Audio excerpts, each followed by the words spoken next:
What's up, everybody? Welcome to another episode of the Super Gamer Boys. I am your host again this week, Zetch Keenan, and I am joined by the ever awesome, the JJ Purdom. Hello, everybody. Oh man, I'm excited, the JJ. So I'm kind of like the Batman. Yeah, I like that. You got it. You are the JJ Purdom. You know what? I'm gonna start putting that on my business cards, man. The JJ. I like that. I absolutely think you should do that. Absolutely. Yeah, That makes you so much more cooler. It actually makes you stand out even more. If you think about it, you know? So I really don't need anything else to make me stand out, Zetch, to be perfectly honest. I stand out all on my own. I don't know if I need to say "the" in front of my name to get more attention. I walk in and people literally treat me like the clown for the kid's birthday party just showed up. Huh. And they're always trying to feed me cake too. It's a weird thing. I don't know why That's not is. a bad thing. People trying to feed you cake? I didn't say it was a bad thing. I'm just saying it's weird. It happens at I'm like at the bank, and they're like, "Here's some cake." I go to an area where they have horses and cows. Here's some cake. I don't know if it's just a fat guy thing or if it's like a diabetes thing. He looks like he's low on blood sugar. It sounds like a dream come true. It is, actually. I'm not going to lie. I'm living my best life ever. Yeah, man. Free cake everywhere you go just for being you? Man. Yeah. I just get punched in the face. Like, that is here. Why do I completely understand that? For some reason, I completely understand. And I'm sure you understand the whole me eating cake everywhere. Yeah. I just get punched. I go. It's just a thing. Yeah. You know? That's funny. When Garrett first met you, that's actually what he said. I said, "So what does he look like?" Because he's got like that, crazy voice. And he said he's kind of got a punchable face. He's kind of got a punchable face. I talked to him. I just wanted to punch him in the face the whole time. Yes. Yes, you did. Oh man, well, we got an excellent show for all you guys out there today and gals. Today we're gonna we're gonna read off some answers to some listener submitted questions. We're gonna discuss the latest announcements coming out of the latest state of play from Sony. We're gonna talk about a little bit of drama between Apple and Xbox, and we're also gonna talk about a new Xbox leak, which if you've been following the news, I bet you can already figure out what that is. So before we get to that, let's talk about our Patreon real quick. We got, if you want to sign up and help us out, you can go to patreon.com/supergamerboys. Just like our Patreon producer, Adrian Holmes, who supports us at our Patreon producer tier, as well as our other amazing Patreon sponsors, Bill Bird, Julie Bates, Dustin Long, Brent Fox, and the Daniel James. Ooh, actually, let me redo that. The Bill Bird, the Julie Bates, the Dustin Long, the Brent Fox, and the Daniel James. I love it. They all sound so much better with "the" in front of their names. See? All you guys need to change that up. I'm doing it. I'm putting it on my business cards this week. Do it. Yeah, so I'm really excited that all you guys have volunteered to kind of like help support the show. It does not go unnoticed. We are extremely thankful for all your subscriptions that you've given us. It helps us to kind of grow our community, helps us to give back a little bit, helps us to talk about things and review things that we wouldn't normally be able to do. Like our recent giveaway that we did a couple weeks ago. Or Absolutely. Our chance to review Last of Us Part 2. That was you guys. You guys did that. Yeah. You guys put that there. Definitely. So. Yeah. And also because of Patreon support, keep in mind, I know we've said that Garrett is not on the show currently because he recently had a baby. Let's go ahead and be as transparent as we can be, Zetch.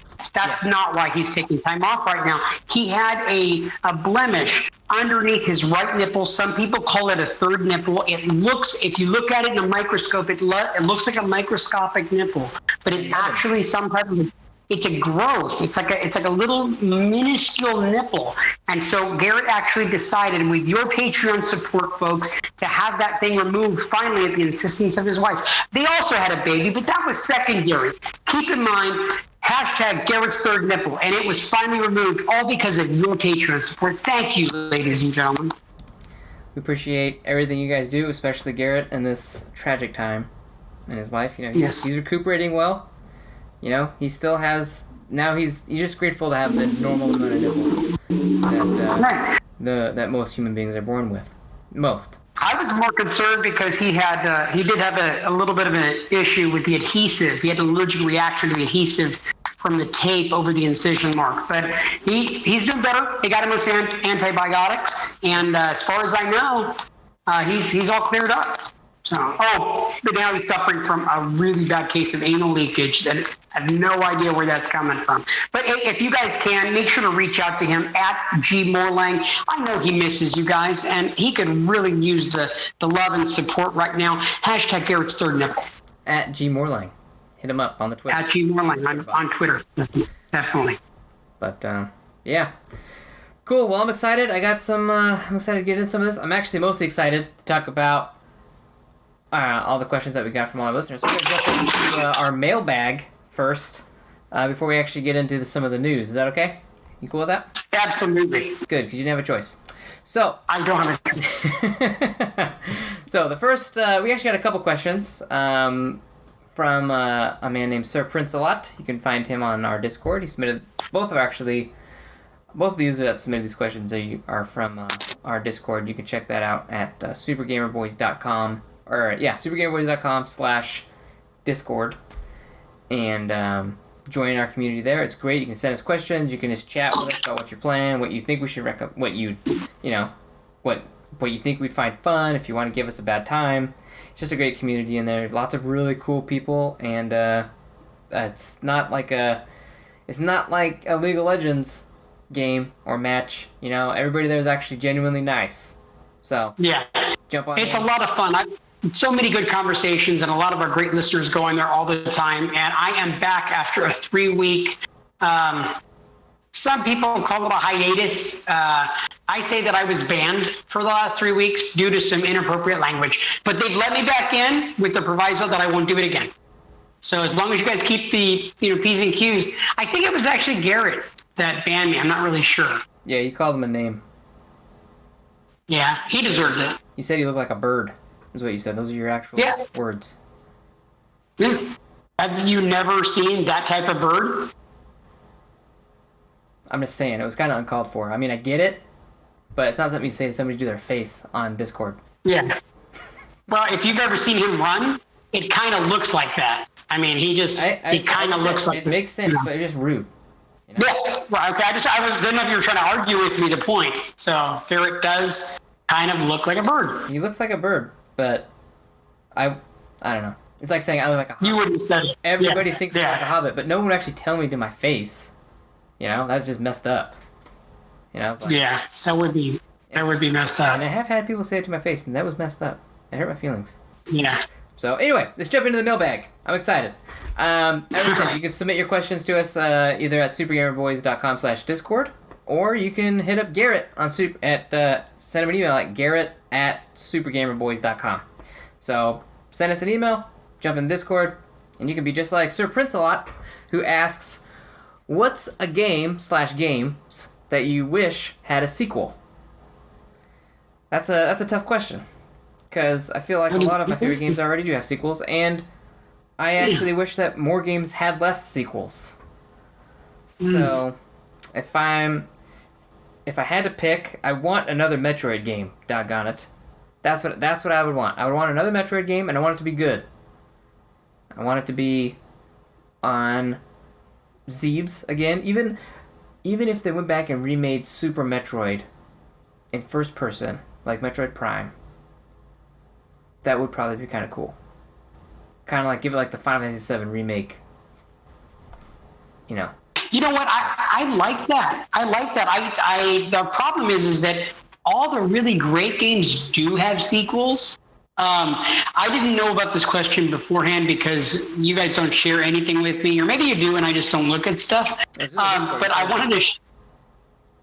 Yeah, again, I was banned. I just got the banning taken off earlier today, so I haven't been on there. But I do want to say that what would be fantastic is, and I'm not sure if you ever played this on the PlayStation. I don't know if it was PlayStation or PlayStation 2, but I remember loving the game Clock Tower. And I know that Clock Tower had a game, Clock Tower 1 and then Clock Tower 2. And it was a point and click on either the PlayStation or the PlayStation 2. and it was a lot of fun. And so basically, you're running away from this murderer, and similar to Resident Evil 2, the recent remake, when you would have the character get close to you, the music would really change, and you would try to hide from him. And he had these giant loppers that he would come and cut you with. Oh, man. Fantastic. He was dragging his foot, and he's coming at you with these giant loppers, and you've got to point and click and hide behind things. And a lot of fun. I would love to see a remake of that game now in this generation. If you haven't checked it out, check it out on YouTube. Clock Tower. It's a lot of fun. Really a lot of fun. I'd love to see something like that remade. Oh, that sounds pretty cool. Sounds pretty cool. I'll have to check that one out. I've never even heard of that game. He asks another question as well. So thank you for that, SirPrintsALot. And your other question is, who is the greatest villain of all time? Video games, books, movies, who is it? Like, who's your... yeah. Podcast, that's going to be me right here. Podcast, villain, right here. I am the biggest villain of all time because of how I dominate you guys with my evilosity. That's not true. And I have like a great evil laugh too. So, and you know that's true. Yeah. You know, it's pretty evil. That's pretty good. That's like Mark Hamill says. That's good. Yes. I would say the greatest villain of all time in video games or in movies or anything. Anything. I'm going to say Joker. The Joker? It's so funny you just said Mark Hamill. I think for me, it's the most iconic villain there is. There's been so many great villains. And to be a great hero, you need an equally amazing villain. And I think that the Joker is absolutely phenomenal. That's actually a pretty good pick. I'm going to pick...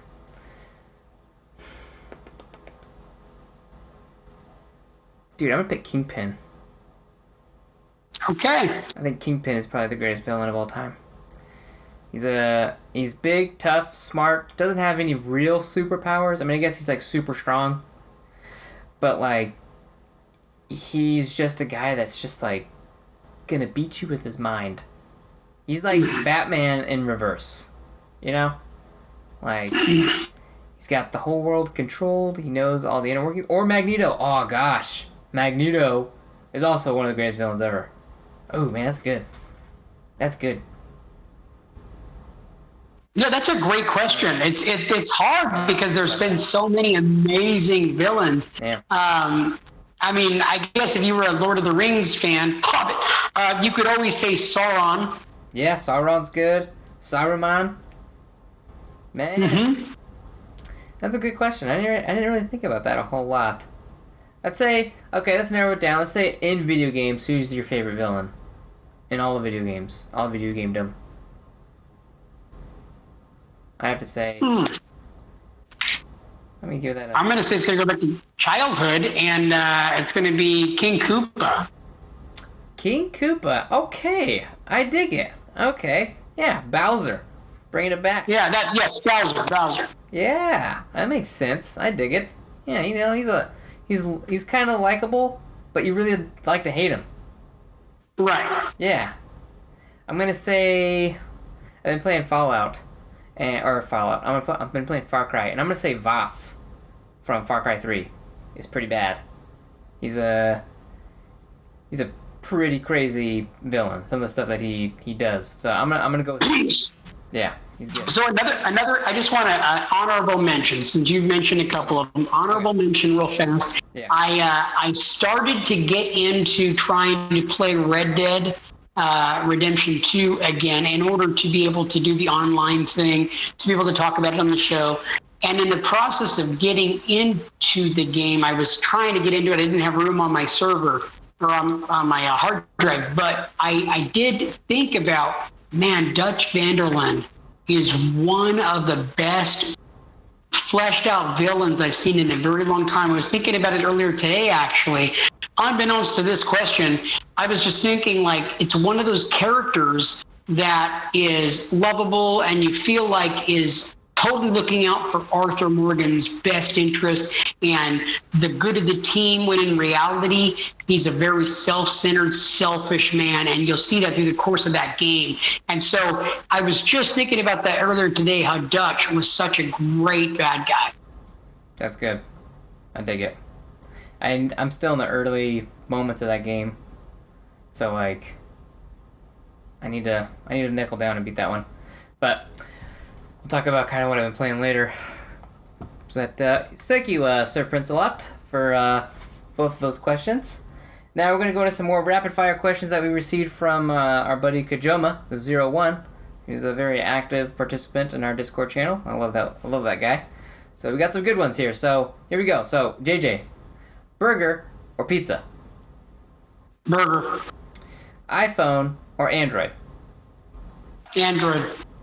Mac or PC? You would have to have a computer to be able to know that. But if I were to pick, I would probably say a Mac. Good call. Excellent, especially since you're an iPhone.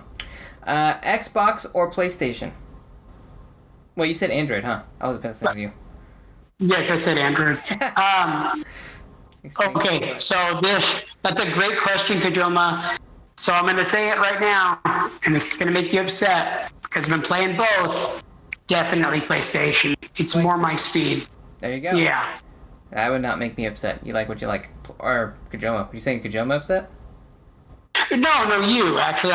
Because I know you're a big fan of Xbox. I know you play both of them, but there's so many benefits of the Xbox. I will share with you that based on me saying PlayStation, my son Lee, who is the ultimate gamer, 9 years old, he's the reason I got into games.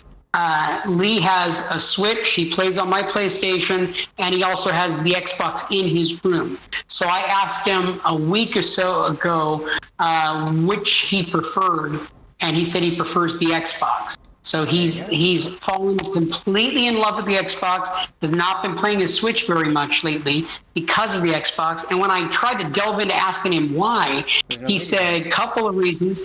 He loves all of the Game Pass games. He loves there's such a huge variety of games, and he likes the controller and playing Fortnite on there with his friends. And he's in love with it. So he's chosen Xbox. I was kind of like a little sad. I didn't want to share that on the show so people in so many different countries can hear me say that out loud, that my son is an Xbox kid. Hey. But yeah, there you go. It's out there in the ether now. People's going to spread that on Facebook, and on the Twitter.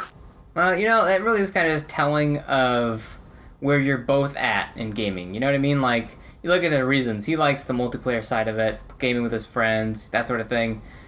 PlayStation is so much more, got these really well fleshed out single player games. Stuff that you can take in little bite-sized chunks, So right. That totally makes sense on why PlayStation over Xbox. So I in some ways actually have to agree.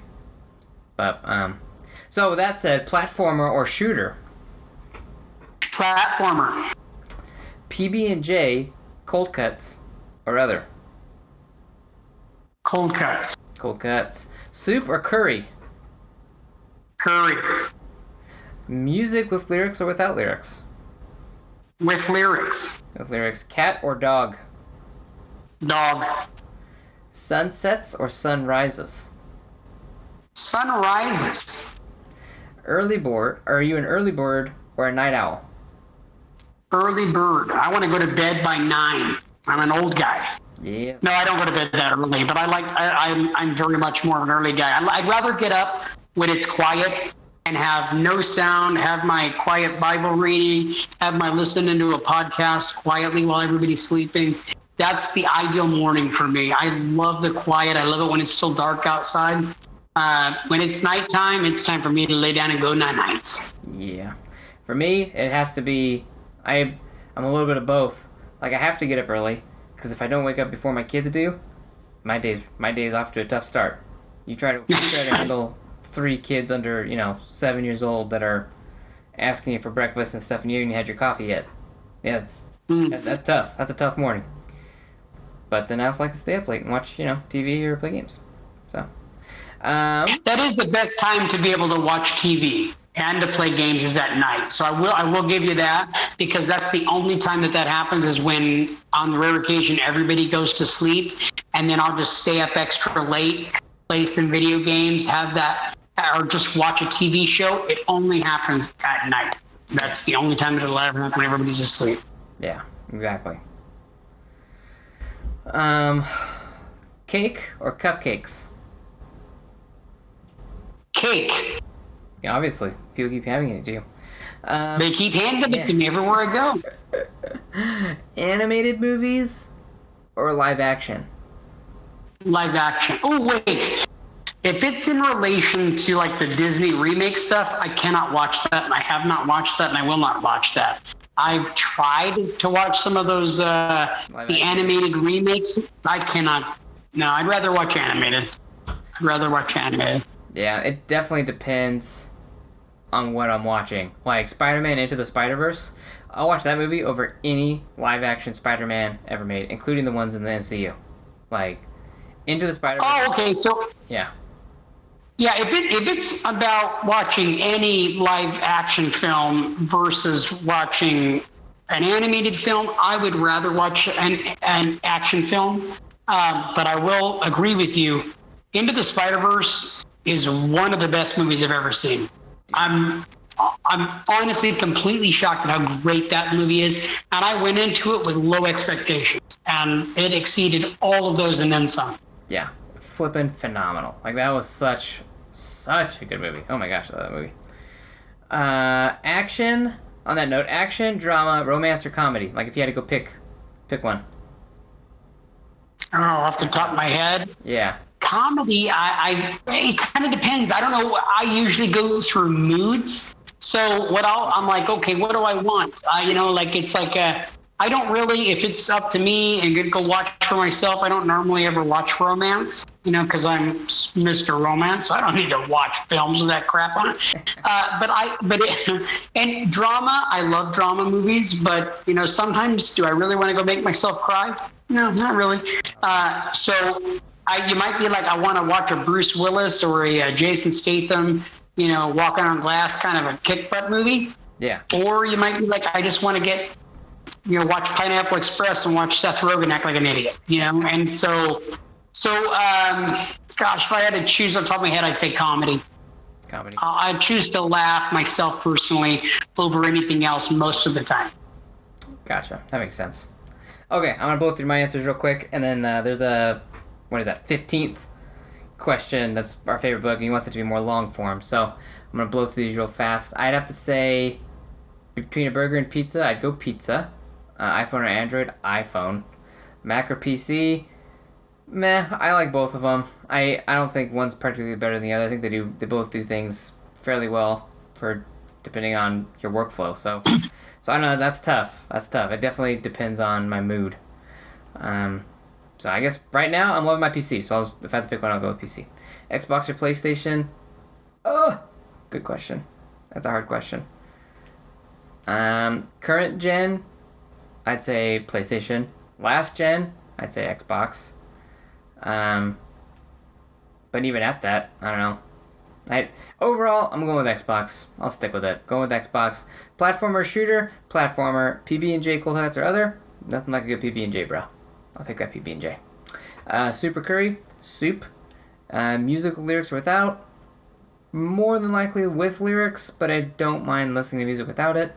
So. Okay, keep in mind that other than one question, right now you have chosen the exact opposite of everything I've said in the last little bit. But yet we're best friends in the whole world, Zetch, and you have like totally chosen everything opposite of me. See how well we work together, brother? Like, that's opposites, man. Opposites attract, That's it. Yeah, I'm the negative to your positive.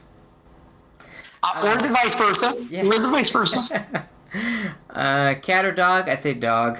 Sunsets or sunrises? I'd say sunsets. Early bird or night owl? We kind of discussed that one. I'm an early bird by necessity. By necessity. I'm a night owl by nature. Yeah, we'll go with that. Cake or cupcakes? I'd go. I'm going cupcakes, because if you haven't had a small cakes cupcake, you haven't had a real pastry. Those babies, oh man, it's like if Jesus came down and started up his own, cupcake, shop. It's called Small Cakes. Okay. Yeah. So in our area, there is a lady known as the Cupcake Lady, and so she's got a giant pink. It looks like a UPS truck that's been painted pink and has a giant cupcake on the hood. Okay, This is a phenomenon. It's a mobile business. This woman is a genius. So the woman who created it sold it to another woman that was working for her for a few years. Janet has went to that thing so often. I have so many Cupcake Lady stories that it's sad. Like meeting the lady at her home, meeting the lady at the end of the night. So the first time that Janet ever sent me to the Cupcake Lady, she tells me one day, and just a real quick interjection, I apologize. No, go for it. She sends me to this lady with this giant mobile business. She says, I need you to go to the corner of A Street and S. I need you to pick up some cupcakes. Here's the list from a lady called the Cupcake Lady. It's a giant pink truck. It'll be there at 4:30. And I'm like, got it. I'm all over it. So I pull up. There's nobody in the parking lot. I crack open a book. I start to read a book quietly in the parking lot. It's just me. There's literally no other cars in this giant parking lot. I look over as this mobile truck pulls in with the pink cupcake, pulling in, and I look over to the side, and I'm like, oh, great, they're there. So I start to close my book, and by the time I close my book, turn the car off, pull the key out, go to open the door, cars pulled in like crazy, and a herd, literally a herd of fat women, jumped out and stampeded over. It was a stampede. Look, you can't make this up, okay? I can make up a lot of humorous stuff. This happened in such a way that I was like, this had to have been written. I feel like I'm in a movie right now. All of these women, it's like they smelled the sugar from these cupcakes and all pulled up, and every one of these women made me look like a small hobbit. It was crazy. And so I got there shaking and scared to walk through the line because I felt there was genuine fear. I walked in the hood, man. I walked in the hood with a 3-piece suit at 1 o'clock in the morning with an empty gas can with a car ran out, and I have been less scared than I was trying to traverse all of these fat women to get to the cupcakes, if that makes any sense, man. And you know what? Here's the deal. Those cupcakes are super expensive. They don't taste very good. They're okay. They're sugary garbage. And literally, one time, I went there to go pick up cupcakes, and one of the men looked me dead in the eye, and he said, "Thank you, sir. Thank you." And you know what I took that as? Not a thank you for your patronage. It was, "Thank you, sir, because of you, sir, I'm able to send my children to college. Thank you, sir." And I just wanted to punch him right in his face, just like Garrett wants to punch you. That's actually so you were saying about cupcakes, Garrett? Yeah. Or is that? Yeah, so Small Cakes, super good. Check them out. That's my pick. Animated or live action was the next question. And I'm going to have to go with... nothing beats a really good animated movie, you know? I have an affinity for the arts, so I'm gonna roll with animated. But it's got to be like top-notch animated. Like super duper good. Otherwise, I'm going with any other old movie. Like if it's like Disney stuff, Pixar even, I'm like, meh. But if it's good, like Into the Spider-Verse good, or something clever and something new, I'm in, 100%. Action, drama, romance, or comedy. You know, it depends on my mood. You know, I don't want comedy every night. I don't want drama every night. I don't want action every night. I rarely ever want romance. Unless I'm watching something worth, like, even Casablanca, which is like one of my favorite movies ever made, isn't really a romance, more of a drama. You know, it's really about Rick and his evolution as a character and as a man, and him willing to sacrifice the thing he wants so that, you know, other people can get their freedom. It's a good movie. You should watch Casablanca if you haven't. I've never seen it. What? Never seen it.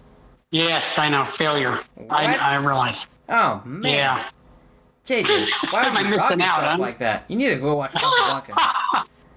Like that movie. Do they have like the updated 2000s version of it? With no, you need to watch the cool original. soundtrack? You need to watch the original black and white I have it on DVD. If you have access to HBO Max or something like that, or AMC, you could find it streamable somewhere.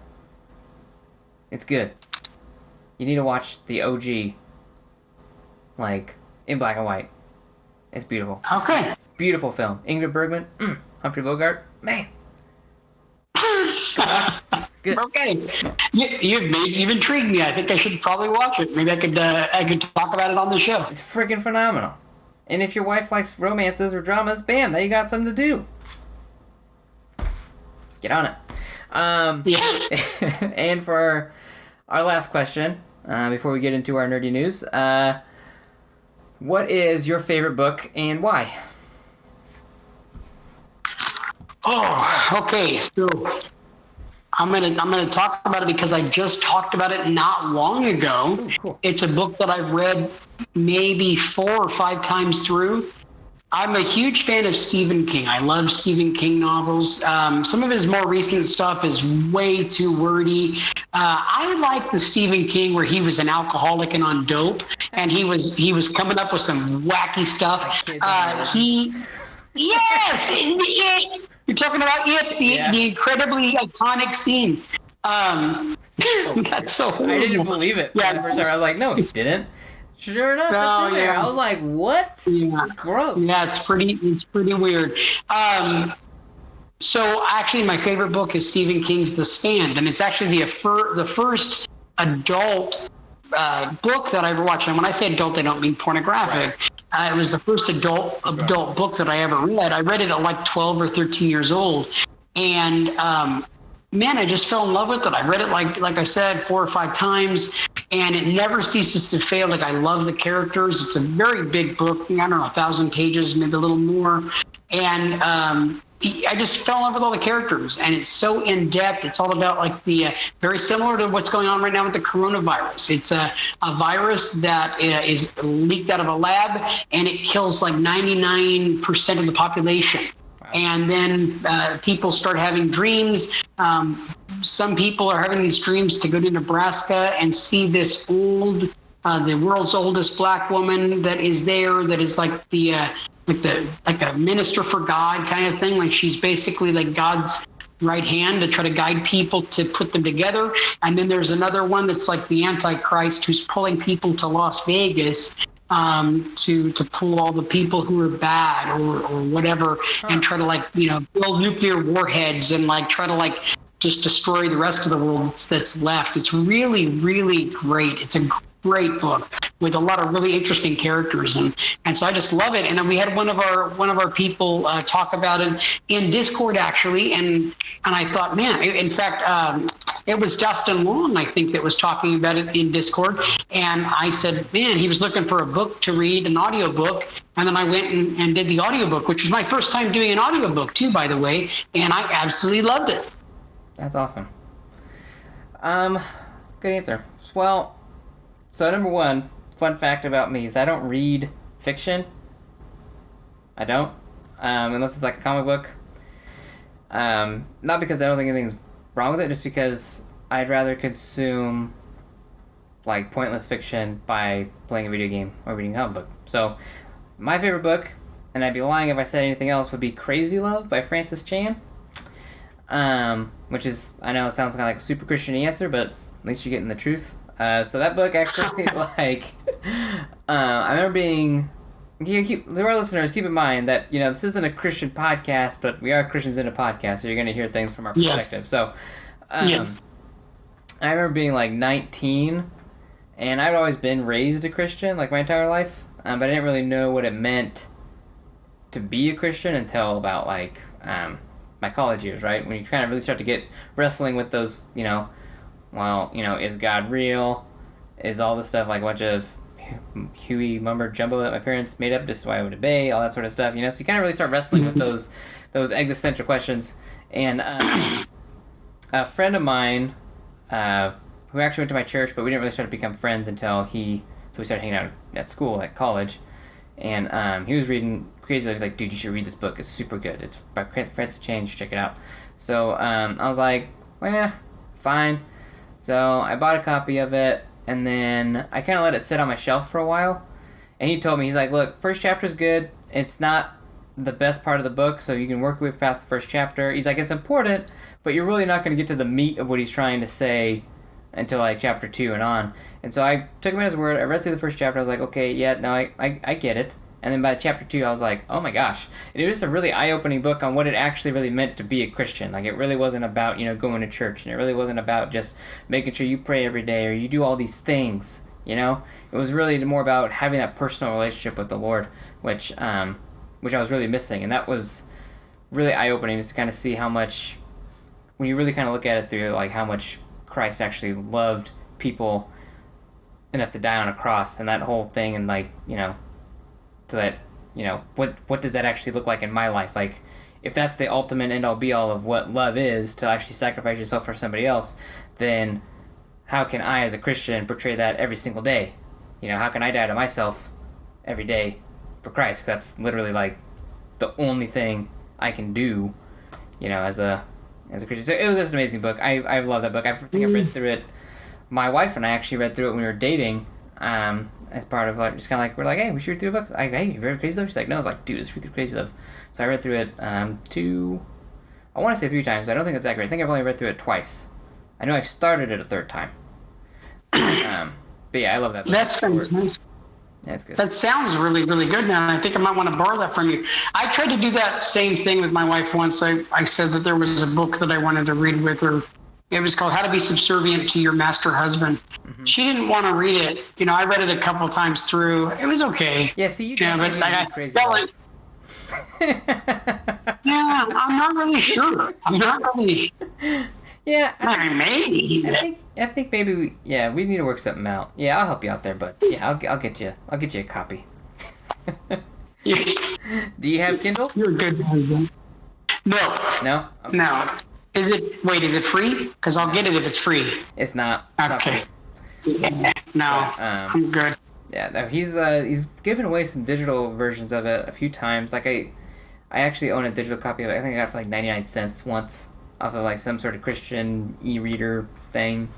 I'm like, oh, cool. I'll pick that book up for 99 cents. Read that on the go. I think I bought it again on Kindle. So I have like... And I love that book, guys. I love that book. I love anything Francis Chan writes, honestly. Like, he's my favorite Christian author. Yeah, Francis Chan is fantastic. I actually attempted one time to do an at-home church based on Francis Chan's model of doing home church. Mm-hmm. So we were nonplussed with some changes at the church we were attending, and we ended up trying to do a home church. It was us and one other family that had 6 kids that we love a whole lot, and it just didn't really grow. It didn't really grow outside of our 2 families. In our area, just other people didn't seem to be interested in doing home church and doing a community-based thing where things are on a deeper level, So unfortunately, that didn't work out. We eventually fell out of it, but Francis Chan's the man, dude. He's got some fantastic ideas, and I'm sure that book is fantastic. Yeah. If there's any preacher or Christian out there that actually practices what he preaches, it's Francis Chan. And the awesome thing about that guy is that you got a lot of these... I noticed that there's a lot of... I'm not going to compare him to anybody else, but for Francis Chan, I feel that you can see the power of the Holy Spirit kind of really work through him. Like, when the rubber hits the road, like, he really makes an impact on his communities, and it's pretty awesome to see. Like, it's pretty cool. So, anyway, this isn't a Christian podcast, as I said, but there you go. It's a podcast with Christians. There's a little bit different. Yes. Yeah. Yes. My favorite book was, and that's the rabbit trail you get.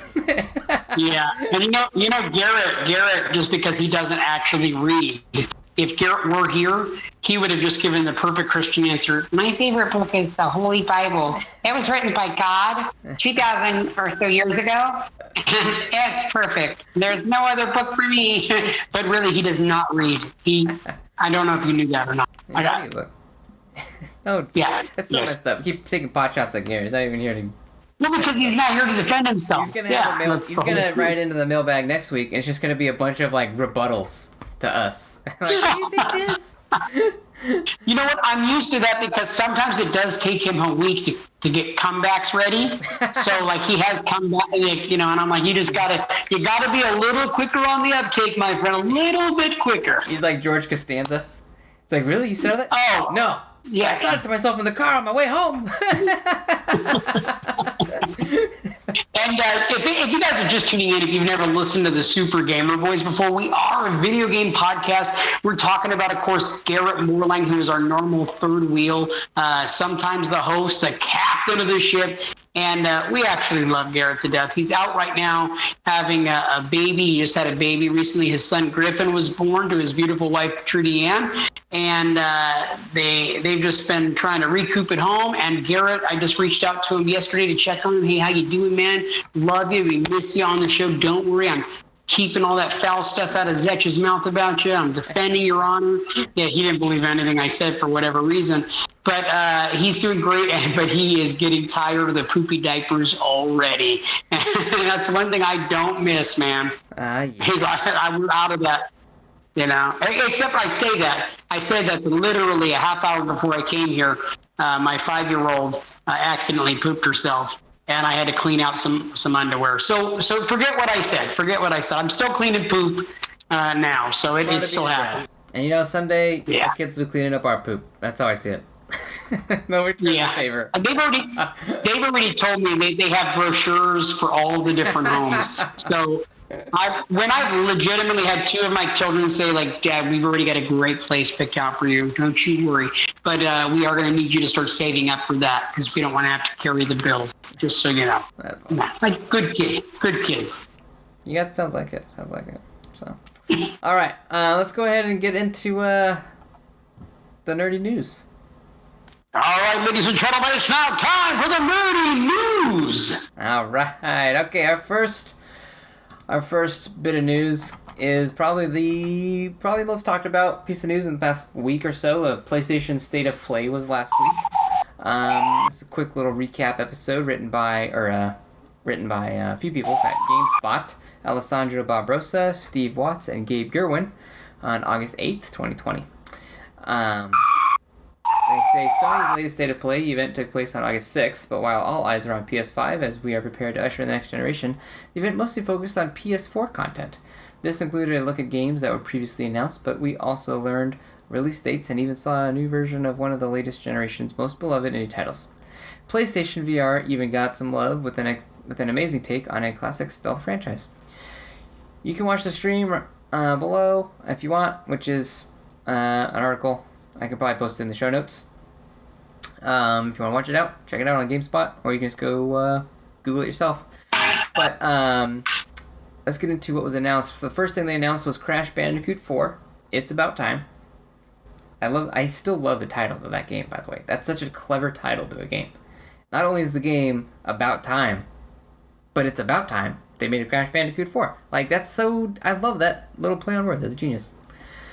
They say Toys for Bob opened the show with a look at Crash Bandicoot 4. It's about time, showing off the area in Sandy Beach. It also highlighted wall running and other abilities in the platforming, as well as the new look for the characters. Outfits have also been added, and you can earn them through the game. There are no microtransactions either, and you'll be able to play as multiple characters, including Dingo Dial. I don't know who that is, but cool. There is also a new inverted mode that changes up the feel of the game. It looks to blend classic Crash gameplay with new school design choices, and it has plenty of callbacks for fans. JJ, any thoughts or concerns or feelings about Crash Bandicoot 4? It's about time. Yeah, I think that is actually a good idea because I loved Crash Bandicoot when it first came out. I think it was originally going to be PlayStation's answer to like Sonic or Mario. This was going to be their mascot, as it were. I don't think it really ended up being their mascot. It was in the very beginning. I had a lot of good memories of the original Crash Bandicoot. I think Garrett is more of a fan of Crash because that's one of his earliest memories. He was born in '93, and Garrett has talked at length and ad nauseum about how great he thinks Crash Bandicoot is and Crash Team Racing and all that kind of stuff. My only recent experience with Crash was playing the Uncharted. I think it was Uncharted 4. Yeah. Has a brief section where you're playing the original Crash game in Uncharted, and it's kind of weird because you're sitting there playing on the couch, and so you're playing this. And my memory of the game doesn't hold up real well. I don't like the idea of you pushing the toggles forward, so you're pulling your character forward, but it's coming towards you. It's kind of a weird way, I guess you call that the inverted thing. And it's a weird way to play a game where you're pushing your toggles forward to make your character go forward, but he's actually coming towards you. It kind of throws you off. It's like playing tank, and you're hitting the switch to go one way, and it's actually going the opposite direction. Kind of a mind screw a little. Yeah. Yeah, that's actually a good take on it. I remember playing. I never had a PlayStation growing up, but I had cousins that did, and whenever I would go over there, they always had the latest Crash Bandicoot game. So like whether it was 1, 2, or 3, or whatever. Whenever I was over there, I jump on for a little bit, and it was good. It's a good platformer. I recently picked it up, actually through a Humble Bundle. What was it, Humble Bundle? No, I bought it through Steam, but I have the game on PC. It's the remastered trilogy, and it's I don't know if it's just my age or what, but I mean it's a good platformer for what it is, but I don't think it doesn't make me yearn or want something for that again. So I don't know. I think it's cool. I think that it's probably a quick grab on an attempt for nostalgia. Nostalgia is huge right now in every sense of the word. So people like Garrett, who grew up with PlayStation in their home and played those Crash games, are going to be the ones that are more likely to pick up Crash 4. It's about time. Yeah. It's going to be people like Garrett that are picking that game up and that are loving it. And people like myself and like you, I don't think we're going to be spending our money on it, to be perfectly honest. I'm all about platformers. They're great, but not really my choice of game. Yeah. So I could leave it or take it. Doesn't really matter. It also feels like a weird time to be dropping these PlayStation 4 announcements just in general. Just with PlayStation 5 on the cusp of release at the end of the year. Like, it feels weird to be dropping some semi, AA, AAA titles right now. Like the next one, Hitman 3. IO Interactive made an appearance at the event with Hitman 3. The game will feature a PlayStation VR mode in first-person perspective, giving you a whole new way to experience its creative assassinations. All 3 games' content will support the mode, so yes, you'll be able to do every single mission in VR from the previous 2 games too. JJ, have you played any of the Hitman games? Yeah, I played Hitman 1. It was a PS Plus game not long ago, maybe a year and a half ago. Okay. I was on a boat. That's all I remember is the very first little mission. You're on a boat. A bunch of people are on the boat in suits, like some kind of a soiree or dinner party.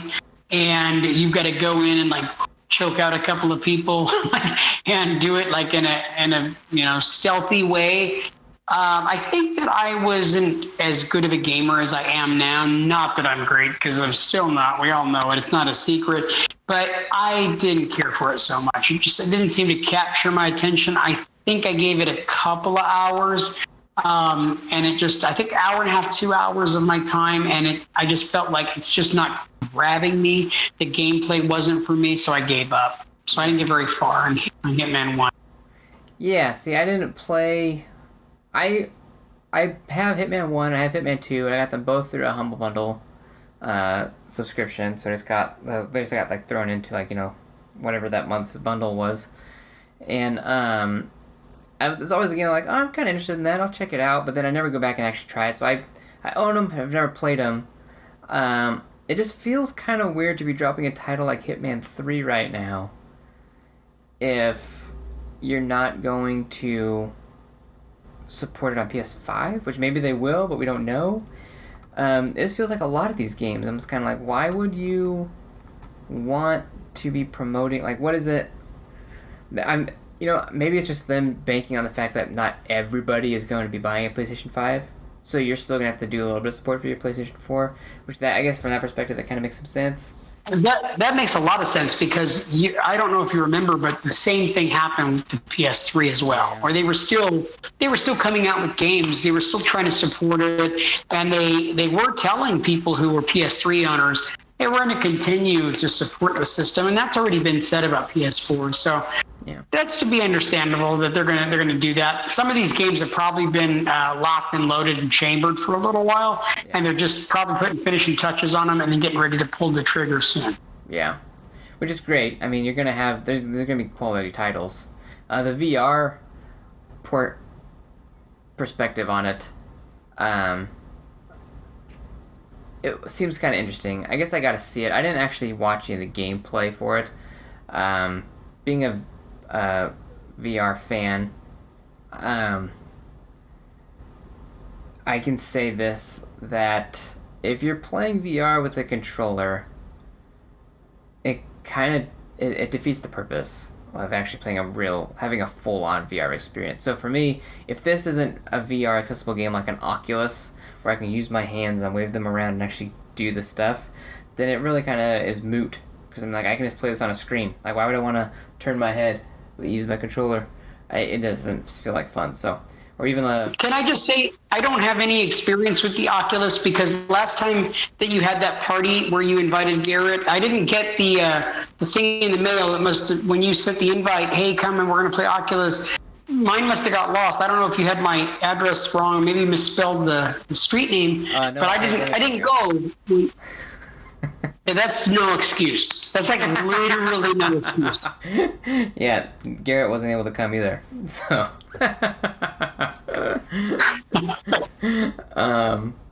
sorry, man. Next time, I promise. But so yeah, I don't know. Next time a pandemic breaks out, is that what you're saying? Next time a pandemic breaks out, I promise to invite you just in time for a pandemic. I promise. Has your wife prepared for me coming over to the house? Do you have enough cold cuts and curry and hamburgers and cake loaded up in your fridge to support me coming over to play Oculus? Because you might also, do you have enough Charmin 2-ply toilet paper and some wet wipes? Because sometimes when you eat a lot of curry and hamburgers and cake. We are a BYOTP family. Okay? Okay, all right. I've heard of this before. Okay, I understand. Yeah. You know how it is. Gotta conserve. Yeah. Yeah, I understand, especially with the pandemic. I mean, you're cheap. No, sir, it's not. Oh, man. Our next game to talk about is Braid Anniversary Edition. Have you ever heard of Braid? No. To be perfectly honest, I've never heard of it.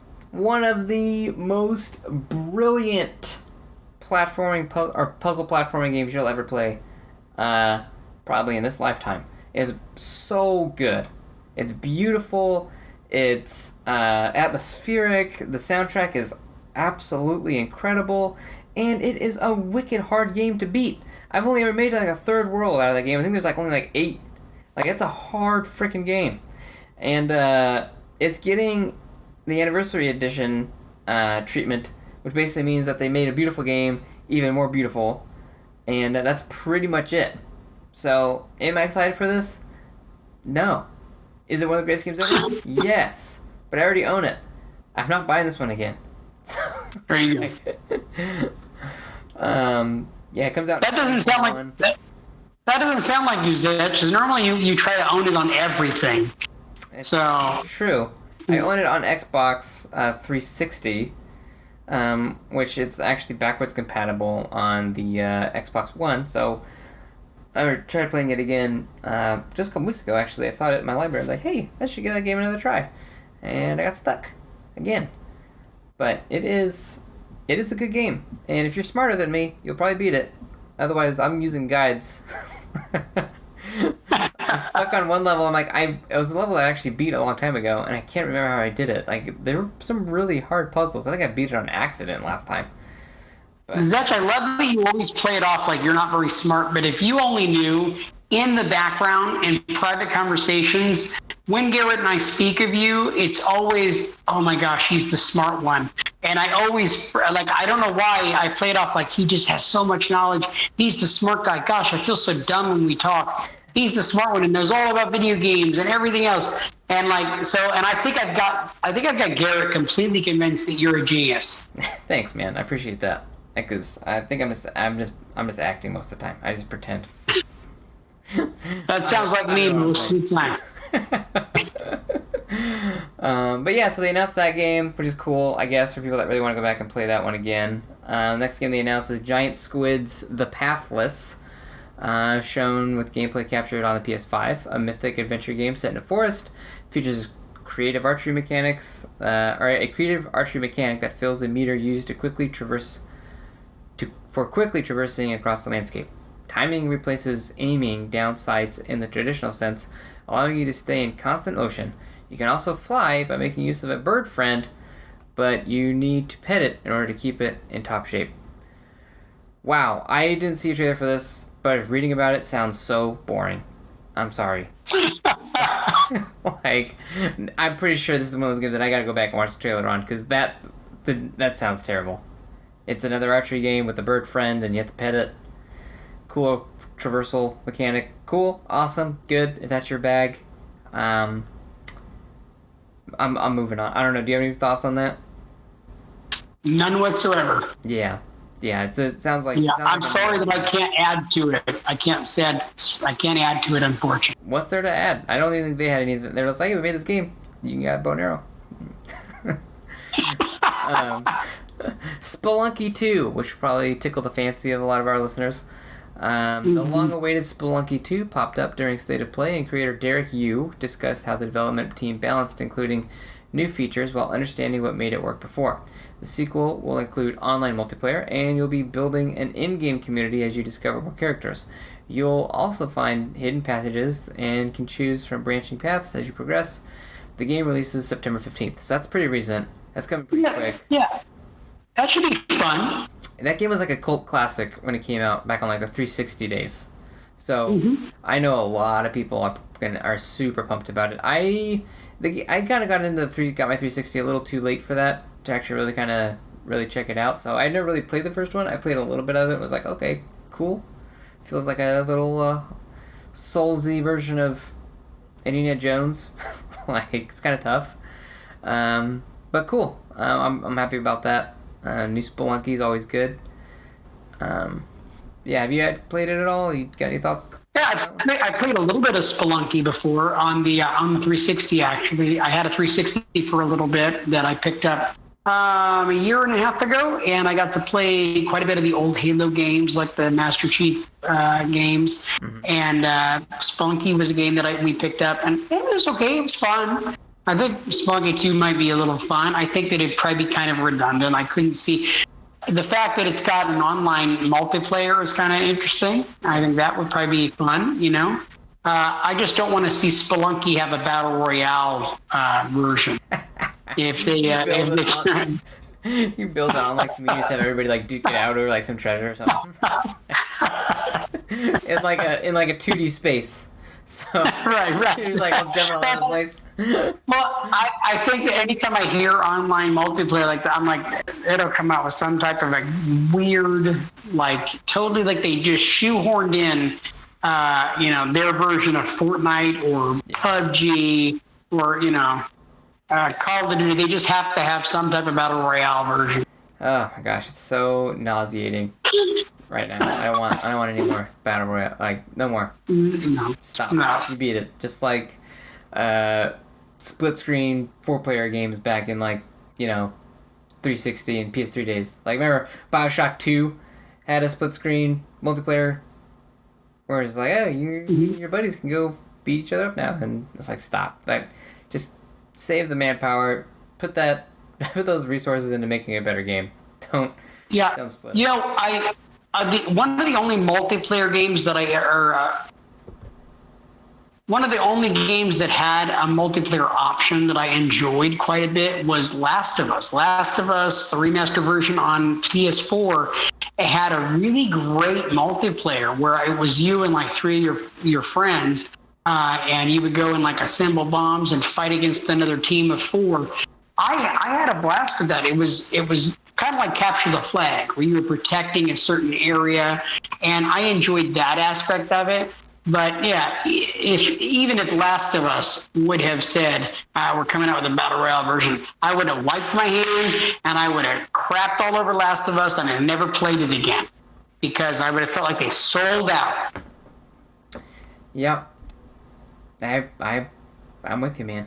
Same thing if they would have done, I think Uncharted, they did it with Uncharted, they dropped a multiplayer mode in one of those. Tomb Raider, they did the same thing with Tomb Raider. It's like, why bother? Why bother with multiplayer? But especially when it comes to VR, it's just because they're so one-dimensional. I feel like there's nowhere to go besides being a copycat. Unless you're Call of Duty, we make it bigger, and it's just a couple different mechanics here and there. But yeah, I'm with you, bro. Well, I know a lot of people are really swearing by the current Call of Duty multiplayer that they've got. What is it, Modern Warfare? No, is it Modern Warfare? Warzone, yeah. That's Modern Warfare. The Battle Royale mode's called Warzone. Warzone, right. So Warzone is super popular. I think that's free. Yeah. You can go and get that version of it free. Not my cup of tea. Yeah. But like a lot of people swear by that, and I don't know what they've done different in that, or if there's just so many different options for gameplay. I think that might be the key to it, is that you're not just having one style of battle royale. It's like there's so many different facets of different matches you can, and I think that's why it's become so popular. Yeah. That's because it's free, so more people have access to it. Yeah, that's a big deal to it, for sure. For real. So I'm not gonna touch on all the rest of these. I'm just gonna hit the highlights going down. The next one is Bug Snacks, which sounds kind of like a Viva Pinata game. Like, I don't know if you remember Viva Pinata, where you have like your own garden. You gotta feed different bugs and build your garden and protect. Is that where you're at a party and you hit the thing with the stick and then like candy falls out? No, you have different. The pinatas are like creatures in your garden, so it was a rare title. Okay. But yeah, anyway, Bug Snacks. We couldn't go a whole presentation without Bug Snacks, and it appeared about halfway through. The game features a first-person point of view as you, a journalist, investigate the island and learn about the various bug snacks occupying it. You'll need to feed characters their favorites and even make use of traps to capture certain creatures. The game will have a physical map to help you stay on track as well. So, once again, I haven't seen anything on this game. I know a lot of people are talking about it, like in my Twitter feed. It sounds like it could be a really fun, almost what I would call a nerd dad game, where it's fun for you to play and it's fine for your kids to watch or play even. So, it sounds like it's a good way to kind of diversify that PS5 launch lineup, even though it's also going to be coming out for PS4. So, anyway, any thoughts? Any thoughts on that one? No, I haven't seen any of the previews, so I can't comment on it intelligently. I can sort of make stuff up. That's what I normally do. But I would just... No, it's fine. I'll give you another chance to make up stuff later. Okay, good. Next is Star Wars Vader Immortal, which I have the first episode of this one actually on the Oculus, and it is awesome. Okay. Awesome. So, coming to PSVR after previously launching on Oculus devices, Star Wars Vader Immortal will let you master the Force and your lightsaber skills as you battle against the legendary Sith Lord Darth Vader. It's releasing on August 25th. So, PSVR fans, get ready for that. Definitely go check that out if it's going to be anything like the Oculus version, because it is. When you have Darth Vader from the movies versus Darth Vader in VR, yeah, you're shaking in your boots a little bit. Like there's no other experience besides actually having Vader look down at you in his terrifying voice and then tell you to wait while he's going to come back for you, and when he comes back he's going to kill you. Okay, we actually had a personal conversation about this, and I remember you talking about how freaky, how scary it was. And like, yeah, you made it sound really great. As a matter of fact, that was the game that you guys played when I wasn't invited to your house. No, he didn't show up. No, He would have played it. no, but that was the game you were talking about, and so I got really jacked about it. I'm like, oh man, that's gonna be kind of fun, you know? Like I can only imagine, you know, Vader yelling at me. Yeah, you'll have to someday soon.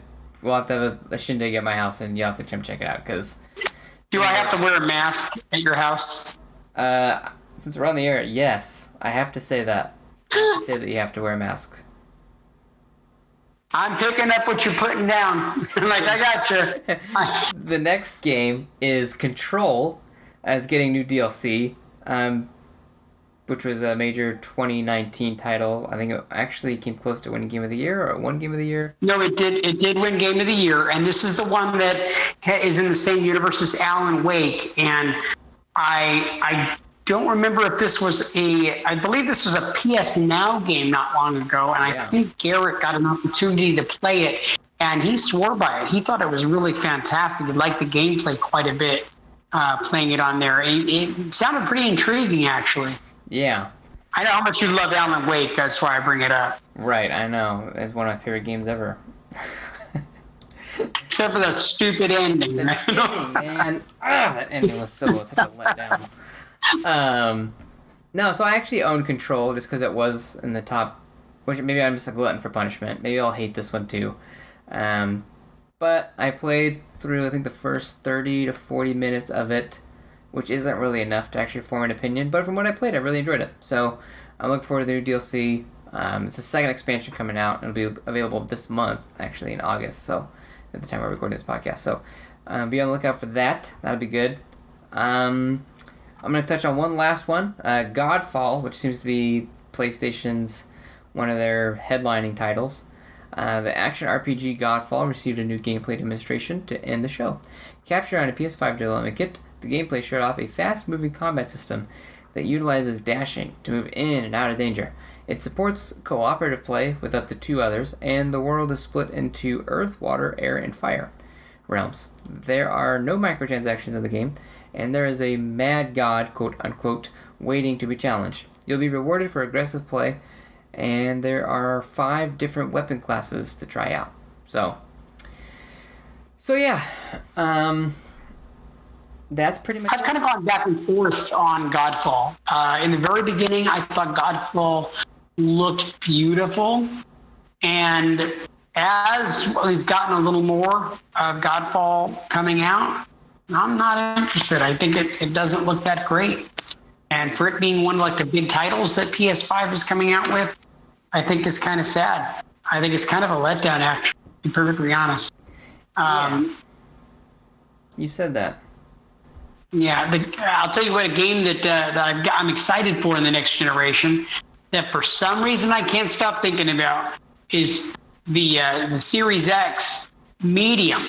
The game Medium on the Series X looks really great. And so I wish that game was coming out on PS5. I wish we could see that game. That's a third-party title. I think that you'll see that on PS5. Is it? Okay. Yeah. Okay. I assumed that was an Xbox exclusive, only because it's being featured heavily in some of the the gameplay stuff with Xbox. If I was a betting man, I'd say it'd be a timed exclusive. Like you'll get it, exclusively on Xbox for like the first year, and then you see it on PlayStation. But who knows? I could be wrong. Maybe they just have a deal to market it with Microsoft for just the time being during launch. Kind of like how Destiny was really closely aligned with PlayStation at their launch. It's like, it was on both consoles, but every time you see a Destiny commercial, you see it on a PlayStation bug pop up at the end of the So it could be a situation like that. But I'm with you. Medium looks really good. I haven't seen anything on Godfall, although I am a fan of action RPGs. I do love me a good, just get in there and just hack stuff up, kind of brain dead, especially if it goes co-op, kind of like Children of Morta. Then me and my wife can play, and I love playing with my wife. It's fun. It's like the best part of being married. Well, almost. Apart from, having kids and enjoying each other's time together. part thing. Anyway, so we got that's it. That rounds it out for PlayStation State of Play. We're an hour and almost 10 minutes into this. I'm going to briefly touch on these last two news articles here. Apple blocks Xbox xCloud on iOS. So basically, I can actually, without actually reading I'm not going to read the article on it, but basically, essentially what happened is earlier this month, the xCloud app got pulled from the App Store, which is kind of suspicious. So people were like, well, okay, what's going on? And Apple recently came out, Apple or Microsoft, one of the two came out and said that, the reason xCloud is not supported in the App Store anymore is because Apple said that it breaks some of their terms and conditions for an app. And the reason for that is Apple cannot review the games, and it cannot individually rate and review the games that are featured in xCloud, i.e. games in Game Pass. So, since there's no way for Microsoft to let Apple vet any of those games to make sure that they're up to Apple standards, which is, in my opinion, a load of baloney. Like they're not like cheap chintzy. I mean, the freaking Halo 5. You know what I'm saying? Like, give me a break. You think that's a bad game? Get out of town. Let's get the elephant out of the room real quick, because I'm thinking that it's really coincidental that Apple's coming out with their Apple gaming stuff right now. And they're talking about, so I mean, it's just very coincidental. It's just, I'm thinking that it may or may not have something to do with it, is the fact that they're trying to get into the gaming sphere in a big way in 2021. So I don't know. I mean, again, it's just a guess, but it just seems very coincidental. Android doesn't seem to be having a problem. Right. Yeah, Android's fine. Yeah. They have a different term. Yeah, the Google Play and sure. So Android's fine. It sucks for us iOS users. But Google Play has had issues with things like Fortnite, where they, so I mean, they've had their things, but that was because they want to try to monetize as best they can and advertise. And yeah. Yes, of course. And as does Apple with their gaming and Apple Arcade and that. So who knows? Don't be surprised when Apple Arcade it gets pushed really heavy next year. Yeah. It'll be interesting, because Apple Arcade's apps or games, I don't know if you... I did a quick little subscription to it, just gonna check it out. They got good games. They got fun mobile games. But they are by no means... They're all mobile. Nothing is like, great AAA games, right? Right. And I think Apple might just be trying to push their Apple TV games, where you turn the controller or your phone into like a controller and you can play games on your Apple TV. And basically essentially turn your Apple TV into a console. But nonetheless, unless you're going to get freaking Capcom to develop like a Resident Evil title for you on that, like full blown, get out of town. Like there's no... It's not even going to compare to what xCloud can offer. The funny thing is Apple, just like Google, has the money to do so. Yeah. If anybody, the infrastructure is there. So they could pay a Capcom to make their very own Resident Evil games. I mean, Apple has the money behind it to be able to turn it into something. Yeah. The question is, do they want to do that? Are they happy, living in this box? The Xbox has figured out what it is that they are good at and what they excel at. And hey, this is what we're gonna rely on. PlayStation understands we're great at single player story games. For the person who wants to get in and play a great campaign. Everybody's kind of figuring out where their wheelhouse is. So, maybe Apple will never go that route. Maybe they'll never try to compete with Xbox or PlayStation in that way, but maybe they'll create this great, arcade thing over the course of the next couple of years and pump it out. But it looks like they're putting a good amount of effort and money into it right now. Yeah. Yeah, like, sorry, I'm looking for something here.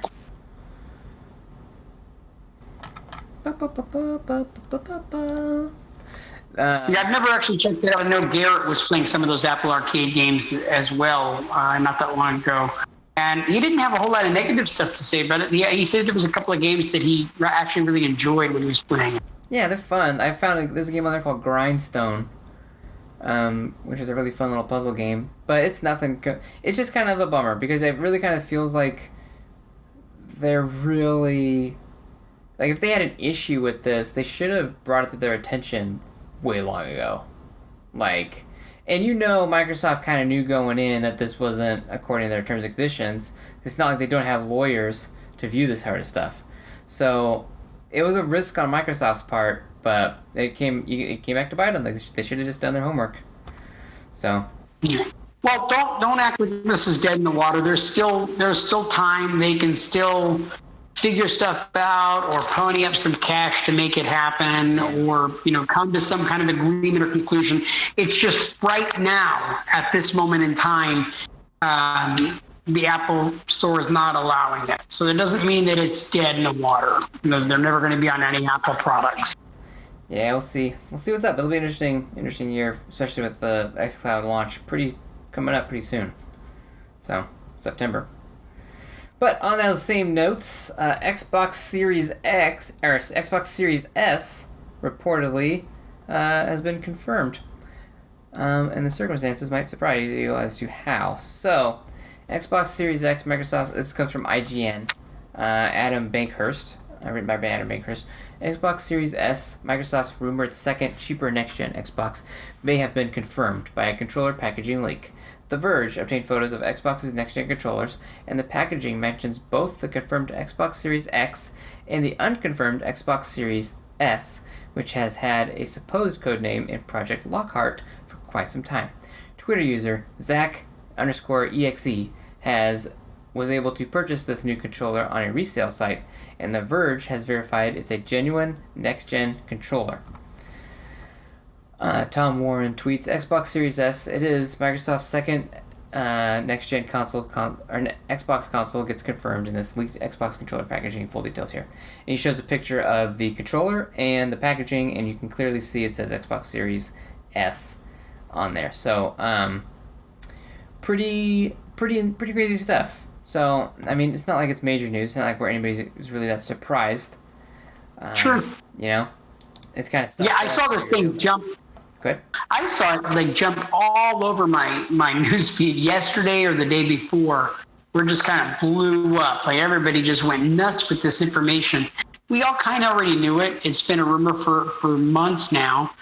Project Lockhart, of course, what they've been calling it in the background. Yeah. Are you surprised? No. I'm not. It's a matter of time. Like, it just feels like, okay, now that's one more thing that they're gonna pretend to be a surprise at their next big event. I really kind of hope they actually just kind of call it for what it is and just be like, hey, as y'all have probably heard by now, unless you've been living under a rock, Yeah. I really kind of hope they just play it into it instead of ignore instead of being like, oh. Yeah, they didn't, but given like how things have typically always worked out in the past, they normally just kind of ignore it. Yeah. And then act like nobody knew about it, and then it's there, and then like the fanfare is like, oh, we knew that. We're not stupid. Like, we're not dumb. Talk to us like we're grown-ups.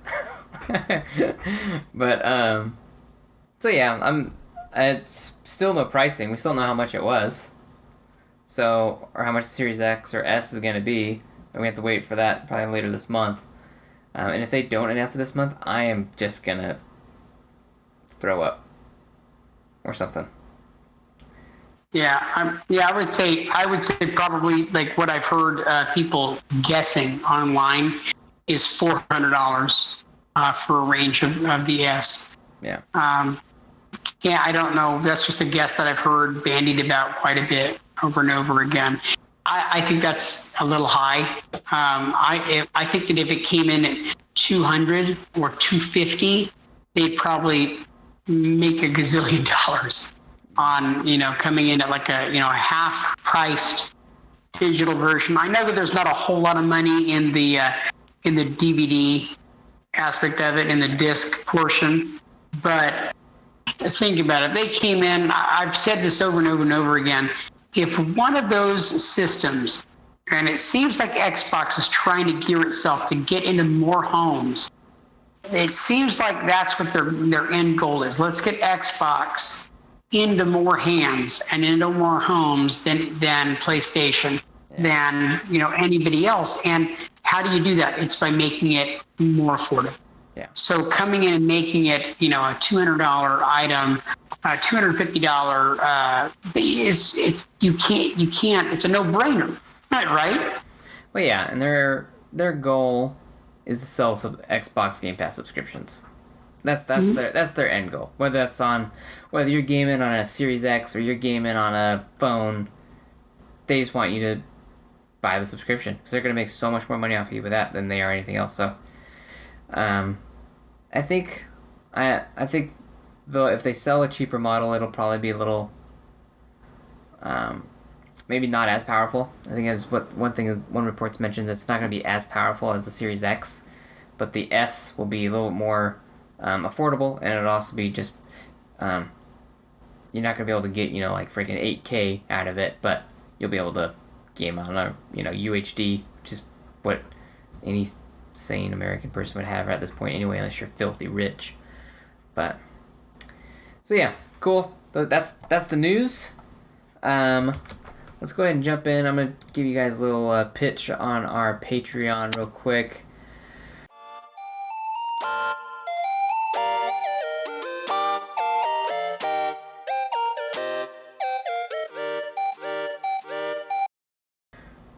If you guys happen to like our show, and you like the things that we say on the show, and you want to support the show, but you don't know how, and you want, to make sure you can give us money because you love us, well, look no further than our Patreon.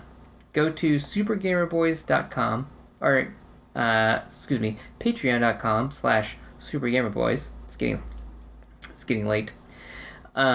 And you can either join us at our lowest tier, which is for just $1 a month, or you can join us at $5 a month, $10 a month, or even $15 a month. Each of those tiers have different perks and benefits to signing up. So at our lowest tier, you get a early access ad-free version to the audio. You get a Super Gamer Fans Discord title, and you can show that off on your Discord server. If you just join us for $5 a month, you get those benefits plus access to our show notes early, so you can kind of make comments on there and ask questions directly to us. You're an honorary Discord title as honorary Super Gamer Boys Discord title, and you get your name mentioned in the episode description, just kind of like everybody else, that we did at the top of the show. $10 a month, you can get all those benefits that I've already said, a shout out on the show, we'll talk about on the show. Super Gamer sponsors Discord title added to your Discord server, and then all the previous benefits there, or be a producer. $15 a month, you get to call the shots. It's kind of the cool stuff. It's kind of like... Also, Patreon support, remember, I don't know if we mentioned, I can't remember if we mentioned at the top of the show, but with every dollar that you support us on Patreon, it helps Garrett's cosmetic surgery. Remember, hashtag Garrett's third nipple. It's happening because of you folks. It's happening because of you. And also because we have a beautiful, wonderful, incredible, amazing, awesome producer, sponsor / director / master and overlord, Adrian Homeboy Holmes. Recently, Garrett got a small tattoo. If you would like to get a small tattoo with your name on it, you pick the body part on Garrett's body. He has a very small, skinny body. Space is limited, folks. Space is limited. But if you want to get your name in lights or on his backside, please support us on Patreon. just like Adrian Holmes. Thanks, Adrian. And I'll tell you what, you guys just have to guess right where that tattoo ended up. Just leaving it there. Let you think about it on your own. Once again, hashtag Garrett's third nipple. Patreon. Garrett's third nipple. Yep. Patreon.com/SuperGamerBoys. Check it out. It's good stuff.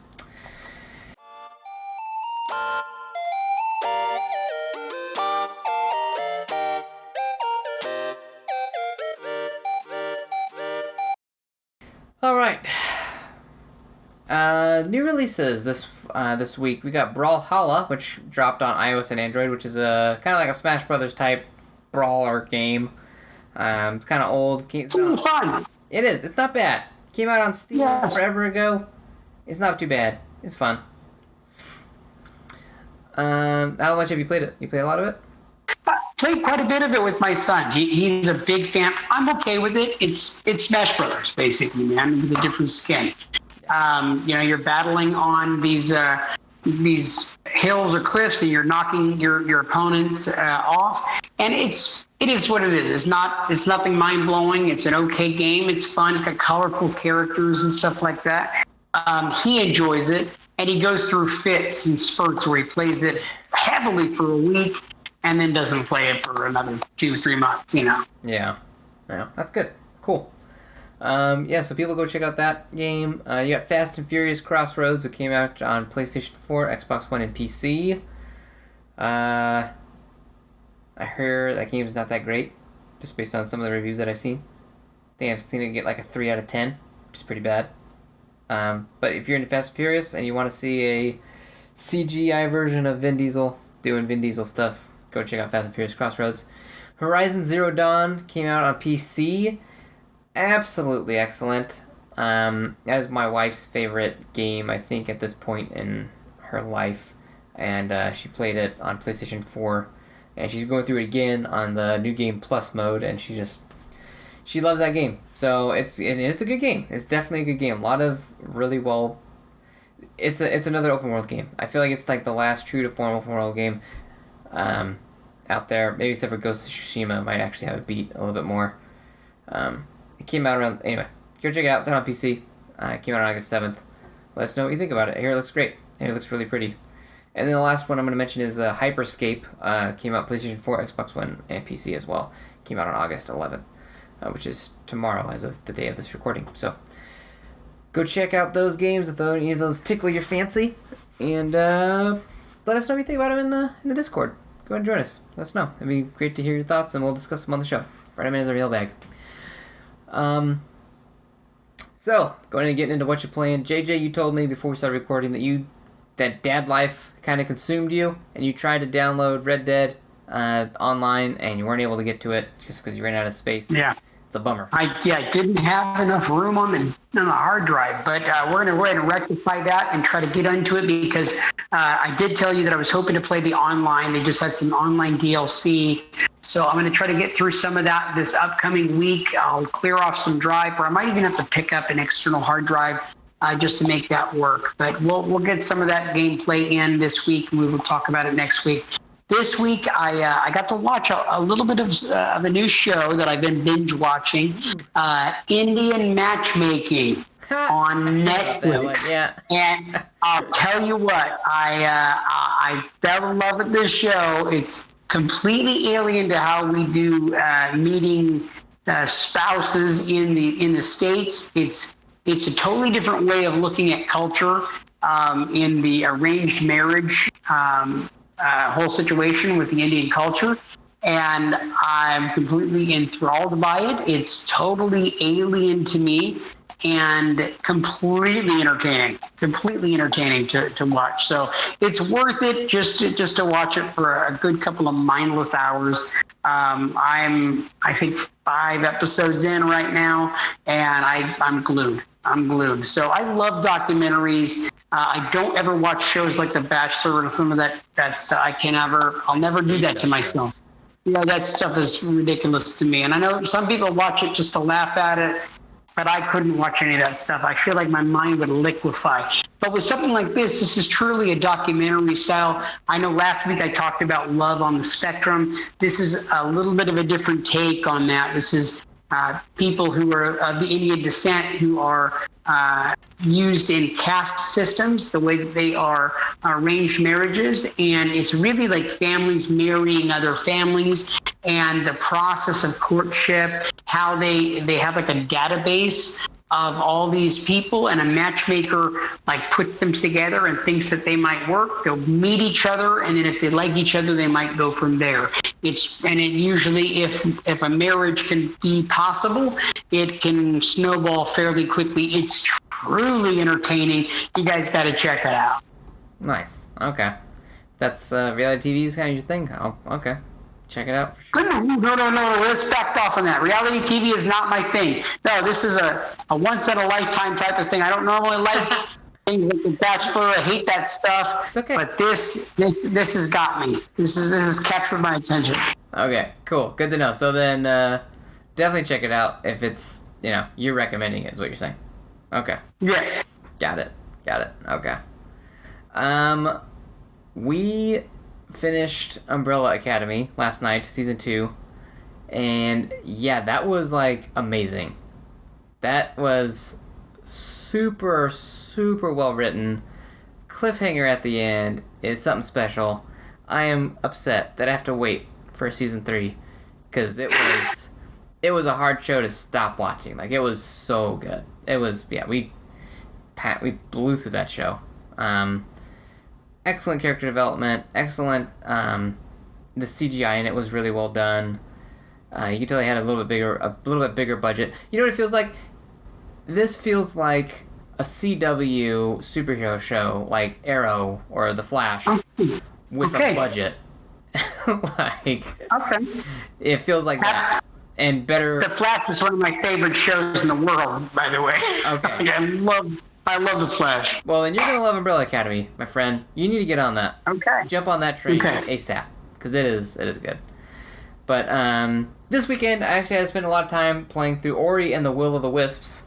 Finally finished it with my kids. I 100%ed it, got everything in the game. So I feel pretty good about myself. I feel pretty accomplished. Took me a lot of work, couple guides here and there that I had to look up, figure out how to do a couple things. But yeah, I did it, beat it all the way. I'm actually trying to get the achievement, like the completed achievement, getting all the trophies, or, well, in this case the achievements for instance on Xbox, but trying to get all that. Don't know if I'll go back and finish it. Missing like 4 achievements. And excellent game, man. Excellent storytelling. The art in that game is just so beautiful, and the soundtrack is so beautiful. Everything about it is so intrinsically developed, and so much care and time went into making that game that it is just a masterpiece, especially in the world of platformers, side-scrolling platforms at that. So the way that there's kind of a semi-plot twist at the end that you kind of don't really see coming. You're like, oh man, what? So will there be an Ori 3? I don't know. Is that good of a game? So it picks up. You don't really need 2 to play through it, or you don't really need 1 to understand 2, but you'll have more of an affinity for 2 if you play through 1, if that makes sense. You'll appreciate it probably even that much more, just because there's so much more abilities and techniques and more systems that they throw into this one that weren't there in the previous one. Like, this feels more of a much more fleshed out version of what the first one was, especially in the terms of what Ori can do, and the traversal, and the environmental puzzles you have to solve, and remembering like, oh, I have this tool I can get, that's how I would solve that, and do that sort of thing. Like, I sit there and have these like aha moments where I'm like, how do I get over there? And all of a sudden, like, oh, I can use my feather. And then, you mess around like, aha, got it. So you feel pretty good. So if anybody is looking for I wouldn't say easy. The game is not easy. It definitely requires a lot of quick thinking, well-timed platforming abilities to get through. It is well worth your time if you're looking for something that's a little bit of a challenge, but still light and whimsical. It's not Dark Souls. Yeah, I absolutely love the art style in Ori and the Blind Forest. That game is fantastic to me. I haven't had any opportunity to get back into it, but that game is a lot of fun, and I love the art style. So if Will-O-the-Wisp is anything like it, then I'll probably be in love with it too. Yeah, you'll definitely appreciate it. You'll love it probably even more. I think I actually love Will-O-the-Wisp probably more than Blind Forest. Although I did like the way Blind Forest ended. I was talking to my wife. Anyway, I don't want to do any spoilers, but there's something that happens at the end of 2, and I'm like, what's the deal with that? I'm like, I don't know. So, no, I loved it. My kids really liked watching me play it. They were on their seats the whole time, just watching Ori kind of do these crazy things and fight these. I mean, Ori is like a sprite like this big, and he's taking on bosses that are like this big, you know? So for them, they're like, man, it's huge. One of the bosses actually scared my son. Like, it was kind of grotesque. It was this, oh my goodness, was it the wolf? Yeah, it was the wolf. You're like fighting in this really dark forest, and this big old wolf comes out at you, and you're like, it's pretty early on in the game. And he just like freaked out and he ran away. It's like, get back here. Just kidding. But, yeah, no, great game. I loved it. Loved every second of it. I'm happy I completed it. I'm pretty sure the timer on mine was broken because I ended it and said I played 145 hours. Whoa. I'm like, that's impossible. Final Fantasy X, I beat that in 100 hours. There's no way I spent 145 hours playing a game that's like a third of the size, or even a sixth of the size of Final Fantasy X. So no way. So, but anyway, that is all I got for this week's episode. JJ, you got anything else to add on to that, bud? No, not at all. I look forward to being able to play that other Ori game. That's also currently on Game Pass, so look forward to me being able to talk about that. I feel like I have to beat Blind Forest first, and as we all know, most people call me the game finisher.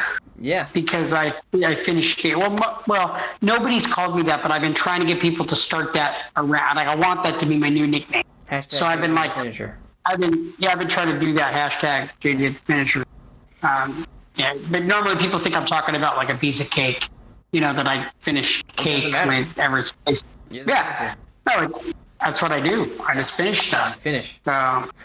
So you're saying, like, once again, we were able to get through this show, and we weren't even cursed with horrible internet tonight. We weren't. Not once did the thing drop. It was a good evil. This was evil. It was a good easy stream. Nothing went terribly wrong. I say that, and that's when I cut out right now and freeze. Just so I think we need to close up shop right now before anything gets worse. So why don't you hit the plugs we got to hit, and let's roll. All right, so everybody, thank you so much for listening. Once again, check us out on patreon.com/supergamerboys. If you want to buy any sweet merch, t-shirts, coffee mugs, stickers, hit us up on supergamerboys.com/store. And probably the most important thing, review us. Por favor. Just because that helps us rank in the algorithms, rank in the searches for different podcasts and stuff like that. So every little bit of input, feedback, reviews, stars, ratings you guys can throw at us, that'll help. Even if it's a negative one, it'll help. So people can find us on the internet at supergamerboys.com. Obviously, you can check us out on Twitter and the Instagram at supergamerboys. Facebook, hit us up on there if you're old at facebook.com/supergamerboys. And our personal Twitter accounts and Instagram accounts. You can check out Garrett at gmorlang. You can find me at Zetch Keenan. And JJ. You can find me at JJ Purdom. JJ Purdom.